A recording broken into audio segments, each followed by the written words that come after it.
urbaine, il en court dans le monde entier.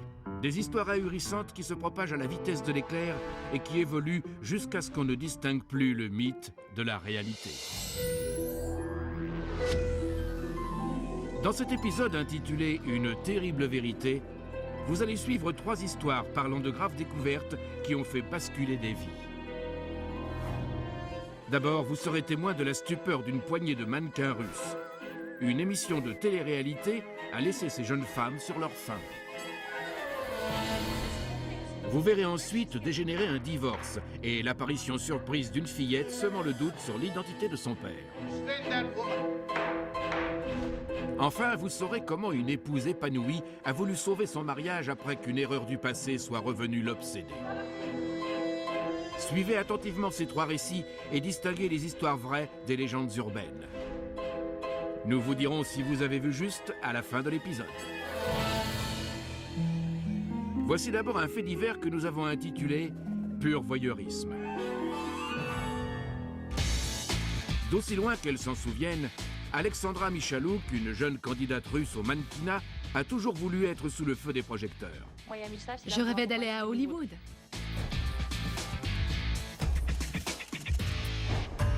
Mais elle est loin d'imaginer que la chance de sa vie va virer au cauchemar. J'avais envie de pleurer toutes les larmes de mon corps. Comment cela pouvait-il arriver? Alex a bien failli devenir célèbre, mais pas pour les bonnes raisons. En 2006, Alex est une petite provinciale qui rêve de célébrité.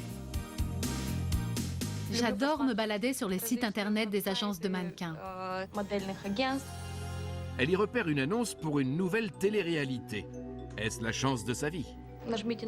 J'ai cliqué sur le lien et quand j'ai vu cette immense propriété, je me suis dit, je dois participer. L'émission s'intitule « La maison de la célébrité ». Le principe est classique. Les candidates sont recluses dans une propriété où elles doivent relever des défis. La candidate qui franchissait tous les obstacles remportait un prix fabuleux. Alex postule. Elle envoie ses photos et ses coordonnées.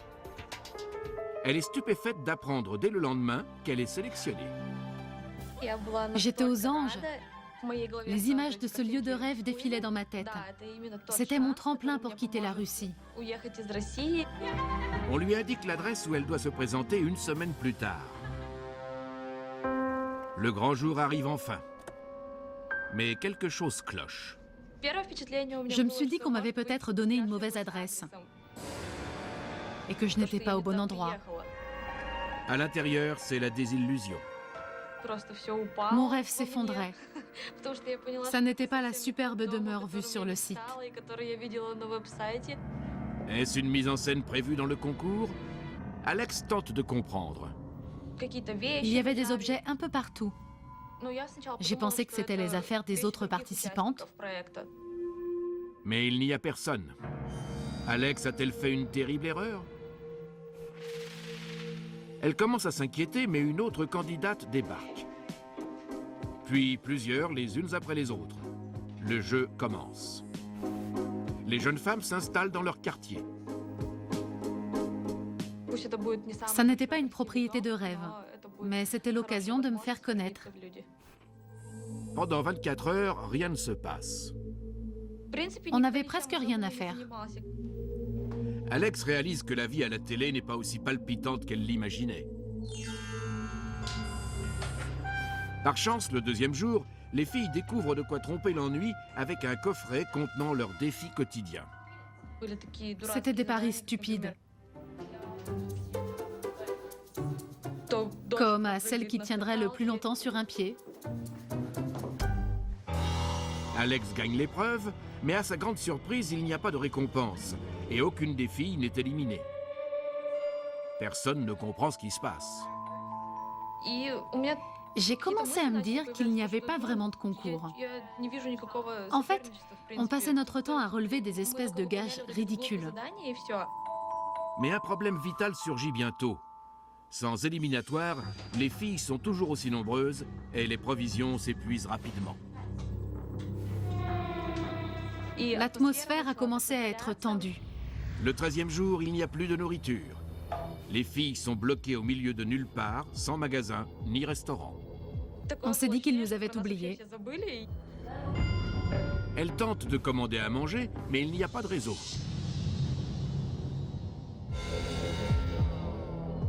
Que se passe-t-il? Le tournage a-t-il été annulé? Ou cela fait-il partie intégrante du jeu? Je pense que beaucoup de candidates voulaient quitter le concours.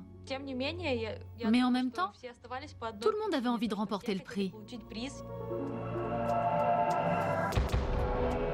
Mais au bout d'un moment, l'une des concurrentes, Christina Hagi, jette l'éponge.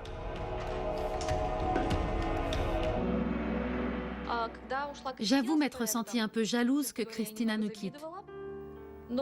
Mais j'ai bien réfléchi et je me suis dit que l'essentiel était peut-être d'avoir réussi à franchir toutes ces épreuves. Car Alex est convaincu que c'est le principe même du jeu. Christina partie, elle prend la première place. Mais le lendemain, les concurrentes ont le choc de leur vie.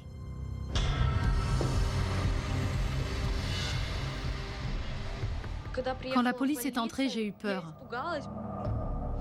J'étais abasourdie d'entendre ce qu'ils nous ont raconté. Pour ces jeunes filles en quête de gloire, le couperet tombe. Il n'y a jamais eu d'émission de télé-réalité. Elles ne seraient jamais passées à l'antenne. Je n'arrivais pas à croire qu'une telle chose puisse m'arriver. Mais sans émission, qui les scrutait en direct? Tout avait été organisé par des lycéens. Des petits génies du high-tech avaient raccordé une bâtisse désaffectée et monté cette farce très élaborée. Là, j'ai compris que c'était la fin de ce beau rêve. Mais nul ne sait combien de temps l'arnaque aurait duré si Christina n'avait pas quitté les lieux pour avertir la police. Les médias russes s'en donnent à cœur joie. C'est une expérience terriblement embarrassante pour Alexandra. Je ne sais pas si ça laissera des séquelles, mais j'ai peur de ne plus avoir confiance en rien. De jolies candidates accourent pour participer à une émission de télé-réalité promettant argent et célébrité. Mais les seuls spectateurs sont une poignée de potaches ayant mis sur pied une farce cruelle. Est-ce vraiment arrivé? Vous le saurez à la fin de l'épisode. Mais avant, écoutez cette courte énigme. Mini-légende, numéro 1004. Surprise. Bien qu'il soit marié, Steven Allen de Sacramento, en Californie, drague sans succès toutes ses collègues de travail. Enfin, à quelques jours de son anniversaire, une secrétaire lui propose de l'inviter. Une fois chez elle, elle s'absente quelques instants en cuisine. Steven en profite pour se déshabiller et prendre une pause suggestive sur le canapé. Mais la porte s'ouvre et Steven se retrouve devant la secrétaire, entouré de toute sa famille, venue fêter son anniversaire. Est-ce vrai ou faux? C'est faux. Cette légende circule depuis les années 60, mais des gaffes similaires ont été commises en vrai. Dans Légendes urbaines, nous vous racontons 3 histoires à dormir debout. À vous de décider lesquelles sont vraies et lesquelles sont de purs racontards. Vous avez suivi jusqu'ici le récit de ces candidates au mannequinat venues relever les défis d'une émission de télé-réalité qui n'existait pas. Réalité ou fiction? Nous vous le dirons en fin d'épisode. Voici une deuxième histoire.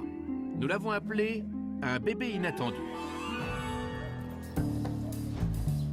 Shelley Berreras pensait avoir de l'intuition sur les gens, jusqu'à ce qu'elle rencontre un certain Steve. J'ai toujours trouvé cette histoire absolument incroyable. Elle se demande bientôt comment son prince charmant a pu l'entraîner dans la pire épreuve de sa vie. Faites sortir cette femme. Lorsque Steve entre dans la vie de Shelley en 1999, elle se sent revivre. Mais Steve, bien qu'impatient de découvrir sa nouvelle conquête, n'en a pas tout à fait fini avec son ex-femme, Viola. Ils avaient demandé le divorce tous les deux, et quand nous avons été au tribunal, nous pensions que tout allait être réglé. Mais à peine le divorce prononcé, Viola fait une annonce fracassante. En sortant de la salle d'audience, elle a dit « Je suis enceinte ». Et Steve était le père. C'est impossible. J'aurais dû le quitter tout de suite. Steve a-t-il couché avec Viola à l'insu de Shelley? Je ne savais pas quoi en penser. 2 secondes. Il nie avoir fait quoi que ce soit avec Viola et jure qu'il ne peut plus procréer. Il m'a dit qu'il avait subi une vasectomie et les tests prouvaient qu'il ne pouvait pas être le père.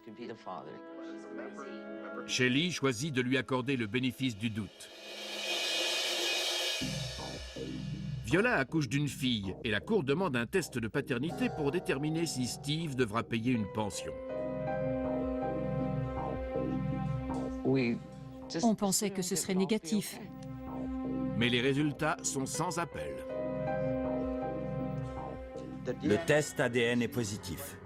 Le test de paternité prouvait que Steve était bien le père.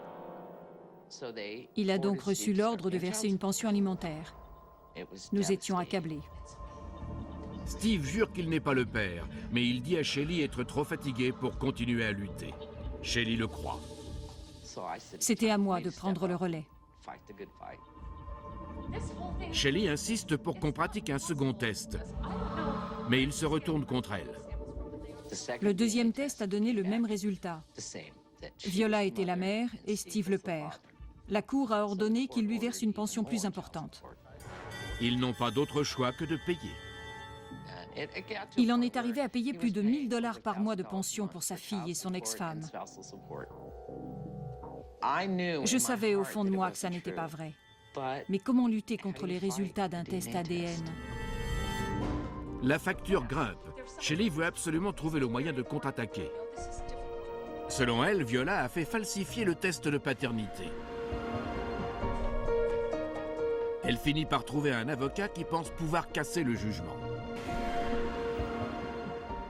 Nous avons demandé une chose simple. Montrez-nous l'enfant. Personne n'avait jamais vu cette petite fille. Si Viola a tout inventé, si c'est un coup monté pour se venger de son ex-conjoint, elle ne sera pas en mesure de montrer l'enfant.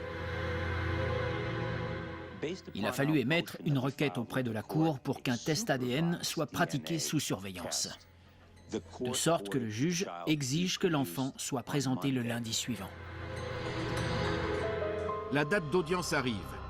Viola se présente au tribunal et elle n'est pas seule. Quand Viola est arrivée avec la petite, sincèrement, je ne savais plus quoi penser. Après 2 tests positifs et la présence de l'enfant, Shelley sait que c'en est fini. Survient alors l'impensable. Une femme âgée fait irruption au tribunal avec une demande incroyable. Cette grand-mère est entrée dans la salle en annonçant que la fillette n'était pas de Viola, mais sa petite fille à elle. En gros, Viola aurait enlevé l'enfant. Là, tout a éclaté. Une histoire stupéfiante se révèle peu à peu. Viola Trevino n'a jamais été enceinte. Personne n'a jamais vu son bébé. Mais la Cour l'a crue sur la simple présentation des résultats du test ADN. Viola Trevino roulait dans le quartier lorsqu'elle a vu une grand-mère avec une fillette. Elle a proposé d'offrir 50 $, plus des bonbons et un voyage pour rencontrer le Père Noël. Elles l'ont donc suivie. Mais la grand-mère s'aperçoit de quelque chose de louche. Attendez un peu! Je n'ai jamais vu une personne plus fourbe, plus manipulatrice et plus déloyale que Viola Trevino. La théorie de Shelley au sujet de Viola s'est avérée juste. Le test ADN a été truqué.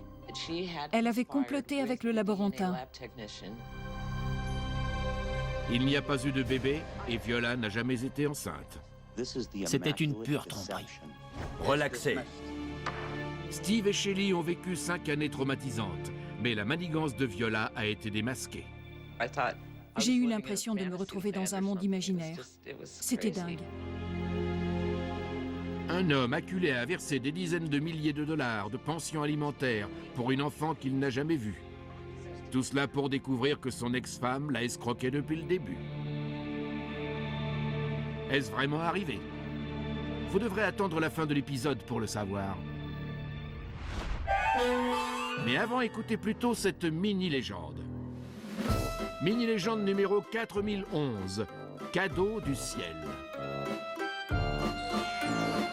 Lors de la remise d'un colis à domicile, une factrice new-yorkaise a dû faire un peu plus que son devoir. En attendant que la destinataire ouvre la porte, elle a reçu une livraison express. Un bébé d'1 an est tombé du ciel, en l'occurrence de la fenêtre du premier étage, pour atterrir pile entre ses bras. Si elle n'avait pas été là, personne ne se serait trouvé au bon endroit pour le remettre directement à sa maman. Est-ce vrai ou faux? C'est vrai. Le bébé s'en est tiré indemne et aucune plainte n'a été déposée. Dans Légendes urbaines, nous vous racontons 3 histoires étonnantes. À vous de décider lesquelles sont vraies et lesquelles sont de fiefés mensonges. Vous avez suivi le récit d'adolescents qui ont piégé de jeunes mannequins russes avec une fausse émission de télé-réalité. Et l'histoire d'un enfant imaginaire qui a failli ruiner un couple. Mais lesquels de ces faits divers sont véridiques? Nous vous le dirons à la fin de l'épisode. Place à notre dernier récit. Il s'intitule « Lettre à retardement ». Voici Kip Browning, le journaliste de Nouvelle-Angleterre qui a couvert les péripéties amoureuses d'Aaron et Meg Williams. C'était d'abord de l'incrédulité, puis un mélange de colère et de rage. Tout a commencé par une lettre virulente. Aaron et Meg Williams se marient en 1987, mais à partir de 1995, leur couple bat de l'aile. Sa femme avait probablement mûri, mais il se comportait encore comme un gamin pas très stable. Le 27 janvier 1995, leur problème éclate. C'était une vraie pomme de discorde. Il aimait jouer au poker avec ses copains et il n'était pas question qu'il arrête. Aaron s'amuse avec ses amis, il ignore ce qui est en train de se jouer chez lui. Les enfants étaient malades et Meg s'attendait à ce qu'il vienne l'aider. Mais il n'a pas bougé. Sa partie de poker passe avant sa famille. Elle n'arrivait pas à croire qu'il puisse être aussi égoïste. Et ça n'était pas la première fois que ça arrivait. Aaron est donc resté toute la nuit dehors à boire avec ses amis et il n'est rentré qu'à l'aube. Vous imaginez la scène quand il s'est pointé en titubant? Meg supporte son époux négligent depuis des années. Cette fois, c'en est trop. Ils se sont violemment disputés. Elle a pris ses enfants, sauté dans un train et elle les a emmenés chez sa mère, dans le Massachusetts. Meg peut à peine contenir sa rage et son désespoir. Elle a décidé de libérer sa colère dans une lettre. Elle ne s'est pas posé plus de questions, elle l'a écrite. Mais dans le feu de l'action, Meg se lâche plus qu'elle ne devrait. À peine arrivée, elle a posté sa lettre sans penser revenir dessus. Elle savait que ça allait bouleverser sa vie, mais tant pis. Plus tard dans la nuit, chez sa mère, Meg commence à regretter son geste. Elle n'était pas prête à mettre fin à son mariage. Et elle a réalisé qu'elle avait fait une erreur. Alors elle a voulu faire en sorte que son mari ne reçoive pas ce courrier. Elle a voulu revenir avant que la lettre n'arrive. Du coup, elle a réveillé ses enfants à 5 h du matin, ils ont pris le train et sont rentrés à Rhode Island. Malgré sa course désespérée, Meg arrive en retard. Le facteur est déjà là.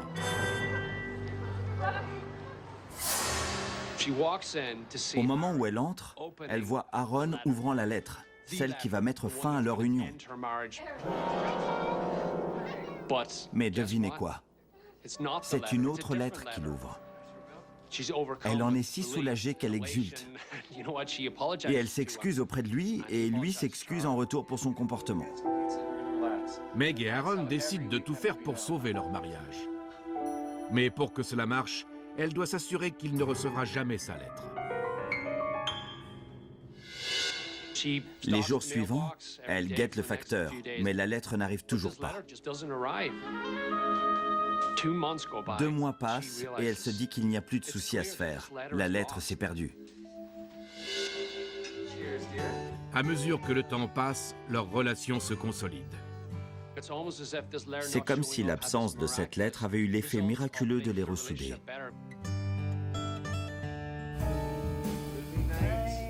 « 12 années passent et les Williams projettent de finir leur vie ensemble. Mais par un banal après-midi d'octobre, le sort en décide autrement. Aaron regarde le courrier par terre et il voit cette vieille lettre abîmée sur laquelle il reconnaît l'écriture de sa femme et dont le cachet remonte à 1995. L'enveloppe est libellée à leur ancienne adresse et la poste a fait suivre à leur domicile. Aaron ouvre alors la lettre et il n'arrive pas à croire ce qu'il lit dans ce courrier qu'elle a écrit 12 ans plus tôt dans un accès de rage. Convaincue qu'elle n'avait plus rien à perdre, Meg s'était confessée jusqu'au bout. Mais que pouvait-il y avoir de si grave dans cette lettre, au point qu'elle tente tout pour essayer de l'intercepter? En fait, leur fils cadet n'était pas d'Aaron, mais de l'ami d'Aaron avec qui elle avait couché. Quand Aaron la somme de dire toute la vérité, Meg avoue que tout ce qu'elle a écrit est authentique. Voilà comment, 12 ans plus tard, son courrier est revenu la hanter. Nul ne saura jamais ce qui est arrivé à la lettre pendant 12 ans. Mais les Williams n'oublieront pas le jour où elle a ressurgi. Pour lui, leur relation s'est brisée net et il est parti. Un courrier longuement égaré brise un mariage et déchire une famille. Est-ce vrai ou bien est-ce nous qui vous avons trompé? Le moment est venu de vous dire la vérité sur nos 3 histoires incroyables. Il y avait d'abord la mésaventure vécue par de jeunes candidates russes à une émission qui s'avérait n'être qu'une farce sophistiquée. Réalité ou fiction? Cette histoire ne m'est pas arrivée. C'est un canular. Ce récit a beau être imaginaire, un canular identique a eu lieu en Turquie où un groupe de femmes a été pris au piège d'une fausse télé-réalité. Il y avait ensuite l'histoire de cette femme qui a obligé son ex-mari à verser une pension pour un enfant imaginaire. Est-ce vrai ou faux? Je m'appelle Shelly Bereras et mon mari Steve et moi avons bien payé une pension pendant 5 ans pour un bébé qui n'existait pas. Ils ont obtenu des dommages et intérêts du laboratoire véreux dont les tests truqués ont permis à l'arnaque de perdurer. Enfin, vous avez suivi l'histoire d'une lettre arrivée avec 12 ans de retard pour briser un mariage heureux. Réalité ou fiction? Je suis vraiment journaliste, mais cette histoire est fausse. Les légendes de lettres égarées sont monnaie courante à la télévision et dans les livres. Mais dans la réalité, les courriers se perdent rarement. Voici la fin de notre épisode. Vous êtes-vous fait duper par nos mensonges ou avez-vous su détecter la vérité? Si ce n'est pas le cas, vous pourrez vous rattraper dans le prochain épisode de Légendes urbaines.